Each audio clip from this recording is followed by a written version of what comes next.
Nebuďte ako ten herec, ktorý rozpráva všetko, že ako je všetko zlé, moralizuje a pritom jeho opitý syn bez vodičského preukazu rozmláti auto.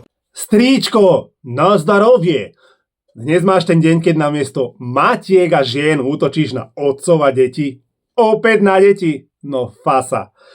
Stríčko, vieš, aký je rozdiel medzi tebou a Marošom Kramárom a jeho synom? No priepastný, stríčko. Vieš, každý raz v živote urobí nejakú chybu. Podstatné však je to, ako sa následne k tej chybe postaví. A Maroš Kramár a jeho syn sa za tú chybu ospravedlnili pred celým Slovenskom. Kdežto ty, stríčko, ty stále iba útočíš na všetko a na každého za tvoje vlastné pochybenia, stríčko. Da? Ešte jedna vec. Od pondelka ostávaš sám ako posledný Putinov pudlík v Európskej únii.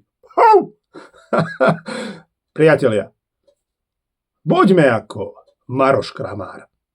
To isto ako aj vo svete sa umelci vyjadrujú v politike, tak by sme sa, myslím, aj my bez hanby mohli vyjadrovať. Takže ja si myslím, predtým než poviem, aké sú nominácie, dosť bolo Fica. Neboj sa.